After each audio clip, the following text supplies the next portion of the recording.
Hi ಎಲ್ಲರಿಗೂ ನಮಸ್ಕಾರ ಹಾಗೂ ನನ್ನೆಲ್ಲ ಪ್ರೀತಿಯ ಆಹಾರ ಪ್ರಿಯರಿಗೆ ಸಾನ್ವೀಸ್ ಕಿಚನ್ ವರ್ಲ್ಡ್ಗೆ ಸ್ವಾಗತ.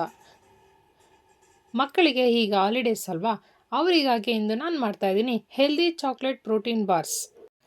ಚಾಕ್ಲೇಟ್ಸ್ ಅಂದರೆ ಮಕ್ಕಳಿಗೆಲ್ಲ ಇಷ್ಟನೇ ಆಗುತ್ತೆ, ಆದರೆ ಇದು ಹೆಲ್ದಿ ವರ್ಷನ್ ಹಾಗೂ ಜಂಕ್ ಬೇಡ ಅಂತ ಏನಾದರೂ ಅಂದ್ಕೊಂಡ್ರೆ ಈ ಥರ ಹೋಮ್ ಮೇಡ್ ಸ್ನ್ಯಾಕ್ಸ್ ಮಾಡಿಕೊಡ್ಬೋದು. ಮೊದಲಿಗೆ ಒಂದು ಮಿಕ್ಸಿಯಲ್ಲಿ ಹುರಿದು ಸಿಪ್ಪೆ ತೆಗೆದಿರೋ ಶೇಂಗಾ ಬೀಜ, ಓಟ್ಸ್, ಹುರಿಗಡಲೆ, ಪ್ರೋಟೀನ್ ಪೌಡರ್, ಮೊದಲೇ ಮನೆಯಲ್ಲಿ ಡ್ರೈ ಫ್ರೂಟ್ಸ್ ಎಲ್ಲ ಹಾಕಿ ಪ್ರೋಟೀನ್ ಪೌಡರ್ ಮಾಡಿಟ್ಕೊಂಡಿದ್ದೆ, ಅದನ್ನು ಹಾಕ್ತಾಯಿದ್ದೀನಿ.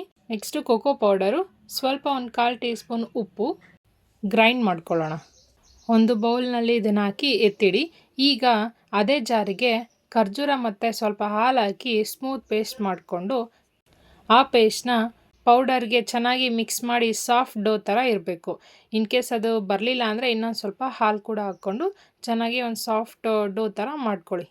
ಇವಾಗ ಇದನ್ನು ಒಂದು ಉಂಡೆ ಥರ ಮಾಡಿಕೊಂಡು, ನನ್ನ ಹತ್ರ ಚಾಕ್ಲೇಟ್ ಮೋಲ್ಡ್ಸ್ ಇತ್ತು, ಅದಕ್ಕೆ ಬೇಕಾಗಿರೋ ಶೇಪ್ನಲ್ಲಿ ಅದನ್ನು ಚೆನ್ನಾಗಿ ಪ್ರೆಸ್ ಮಾಡಿ ಅದರ ಮೇಲೆ ಕರಗಿಸಿದ ಡಾರ್ಕ್ ಚಾಕ್ಲೇಟ್ ಹಾಕಿ ಚೆನ್ನಾಗಿ ಸ್ಪ್ರೆಡ್ ಮಾಡಿ ಫ್ರಿಜ್ನಲ್ಲಿ 1 ರಿಂದ 2 ಗಂಟೆ ಸೆಟ್ ಆಗಲು ಬಿಡಬೇಕು. ಸೆಟ್ ಆದಮೇಲೆ ಡಿಮೋಲ್ಡ್ ಮಾಡಿದರೆ ಮುಗೀತು. ಮಕ್ಕಳಿಗೆ ಇಷ್ಟ ಆಗೋ ಚಾಕ್ಲೇಟ್ ರೆಡಿ ಆಗಿಬಿಡುತ್ತೆ. ನೀವು ಈ ರೆಸಿಪಿನ ಟ್ರೈ ಮಾಡಿ. ನಿಮ್ಗೆ ಇಷ್ಟ ಆಯಿತು ಅಂದರೆ ಪ್ಲೀಸ್ ಒಂದು ಲೈಕ್ ಮಾಡಿ, ನಿಮ್ಮ ಸ್ನೇಹಿತರೊಂದಿಗೆ ಶೇರ್ ಮಾಡಿ ಮತ್ತು ಇನ್ನೂ ಹೆಚ್ಚಿನ ಹೊಸ ರೆಸಿಪೀಸ್ಗಾಗಿ ಸಾನ್ವೀಸ್ ಕಿಚನ್ ವರ್ಲ್ಡ್ಗೆ ಸಬ್ಸ್ಕ್ರೈಬ್ ಮಾಡೋದನ್ನು ಮರಿಬೇಡಿ. ಮತ್ತೆ ಮುಂದಿನ ಹೊಸ ರೆಸಿಪಿಯೊಂದಿಗೆ ಮತ್ತೆ ಭೇಟಿಯಾಗೋಣ.